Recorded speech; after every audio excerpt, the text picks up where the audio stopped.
ओम शांति। 10 अक्टूबर अव्यक्त बाप दादा का आगमन हुआ है और सामने बैठे हैं बहुत सारे देश से आए हुए मीटिंग करने के लिए भाई बहनें, और थोड़े से विदेशों से भी आए हुए हैं। ग्रुप बहुत बड़ा नहीं है। तो बाबा सभी को देखकर कह रहे हैं कि आप सभी का स्नेह के सागर बाप में समा गया है। बाप दादा हर एक के स्नेह को देखकर और समीप आ गए हैं, इसको देखकर बहुत हर्षित हो रहे हैं, क्योंकि सेवाओं की मीटिंग हो रही है। तो बाबा ने बहुत सुंदर बात कही, विचार मिलन और संस्कार मिलन, यही बाप का मिलन है, यानी भगवान का मिलन है। घरों में भी देख सकते हैं, किसी भी संगठन में विचार मिलन और संस्कार मिलन, यही सफलता का आधार है, सुख शांति का भी आधार है। तो बाबा कह रहे हैं समीप मिलन करो और सभी के लिए निस्वार्थ स्नेह, दिल का स्नेह, सच्चा स्नेह, सहानुभूति, रहम और दातापन की भावना हो तो सदा सफलता होती रहेगी। यही चुंबक है। इस चुंबक से अनेक आत्माएं आकर्षित होकर बाबा के पास आने लगेंगी। तो देखो, बाबा ने बहुत सुंदर शब्दों में सेवाओं में सफलता कैसे हो ये राज बता दिया। विचार मिलन, संस्कार मिलन नहीं होता तो टकराव हो जाता है। मैं ये करूं, मुझे ये मिलना चाहिए, ये मेरा अधिकार है, इन सब चीज़ों में लोग आ जाते हैं, वाइब्रेशंस खराब हो जाते हैं। बाबा की उन दिनों एक विशेष बात चल रही थी, उस पर भी आज जोर दे रहे हैं बाबा कि जितने भी संसार में वर्ग हैं सबकी सेवा करो। इसको वर्गीकरण कहा था बाबा ने। मान लो डॉक्टर्स हैं, इंजीनियर हैं, साइंटिस्ट हैं, बिजनेस पीपल हैं, स्पोर्ट्समैन हैं, स्टूडेंट्स हैं, वुमेन हैं, सबके ग्रुप बुला बुला कर सेवा करो उन्हीं। तो एक दो भी निकलेंगे तो फिर वो सेवा उनकी आगे बढ़ती जाएगी। कोई आपको ये उलझना नहीं देगा कि हम लोगों को तो आपने ज्ञान दिया ही नहीं। बाबा इस पर बहुत जोर देते थे, प्रोग्राम बनाओ। और ये जब से ज्ञान सरोवर बना, यहाँ यही प्रोग्राम चलने लगे, बहुत जल्दी चलने लगे, पहले ही साल से चलने लगे। और कितने वर्ग बन गए, 20 से भी ज़्यादा। और सभी वर्गों में बहुत बहुत भाई बहनें आकर राजयोग सीखने लगे। तो हर सेंटर्स में अच्छे अच्छे लोग बाबा के बच्चे बनकर आ गए। उसकी ही बाबा तब बहुत ज़्यादा प्रेरणा देते थे। जहाँ विशालता है, यज्ञ भी विशाल, सेवाएं भी विशाल, तो दिल भी विशाल हो, यानी लिबरल, बहुत उदारता, वहाँ सफलता सहज ही हो जाती है। विशाल दिल वाला सबको देता रहता है, सेवाओं को प्रसाद की तरह बांटता है। छोटे दिल वाले कहेंगे सब कुछ मैं ही कर लूँ, मेरा ही नाम हो जाए। फिर बड़ी बहनें बैठी हैं बाबा के सामने, वो भी मीटिंग में हैं। तो बाबा ने कहा देखो, आपकी यूनिटी यज्ञ के किले को मजबूत कर रही है।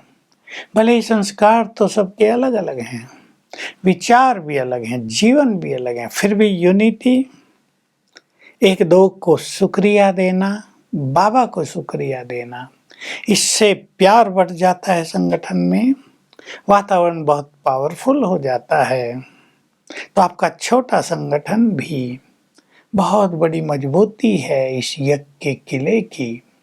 तो सभी को बाबा ये प्रेरणाएं दे रहे हैं, मिलना, मोल्ड होना, विशाल दिल होना, संस्कार मिलाना, विचार मिलाना, यही बाप समान बनने की विधियां हैं। बाबा ने गुलजार दादी को बहुत थैंक्स दिया, जिसके तन में बाबा आते हैं कि देखो इनके पास भी कितनी बड़ी शक्ति है, और ये शक्ति इसलिए है कि पुण्य की पूंजी बहुत जमा की है। तो पुण्य की पूंजी आत्मा को शक्तिशाली बना देती है। बाप भी इसे विशेष सकाश देकर इसके शरीर को भी चला रहे हैं, और ये भी बहुत हिम्मतवान है। फिर भिन्न भिन्न तरह की बातें बाबा ने पार्टियों से की है। उसमें एक सुंदर बात है कि दूसरों को ज्ञान के दिव्य नेत्र से देखो, इन चमड़ी के नेत्रों से नहीं।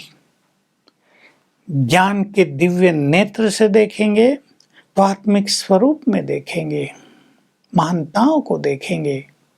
चमड़ी के नेत्रों से देखेंगे तो चमड़ी को देखेंगे, चमड़ी का चिंतन करेंगे, वृत्ति आसुरी हो जाएगी।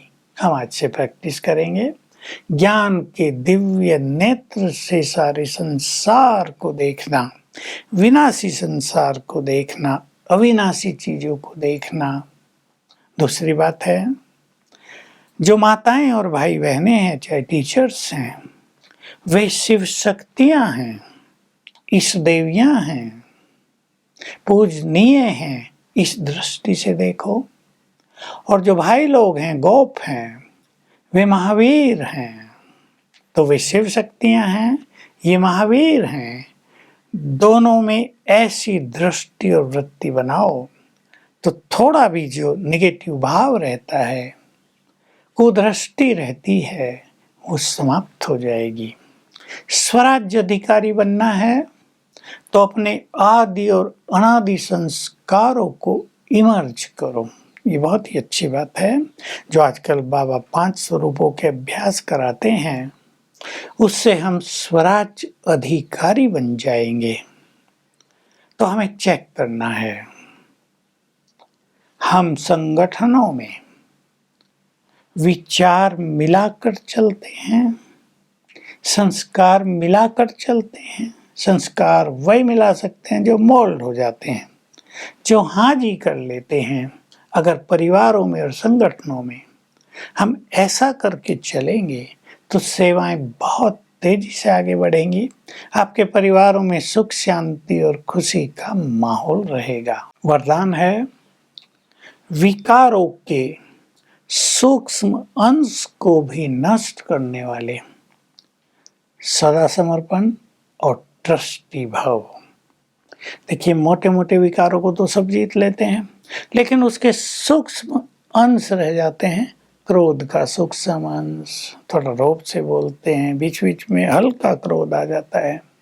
काम वासना का सूक्ष्म अंश, दृष्टिवृत्ति चली जाती है, इच्छाएं हो जाती हैं, ईर्ष्या का सूक्ष्म अंश रह जाता है।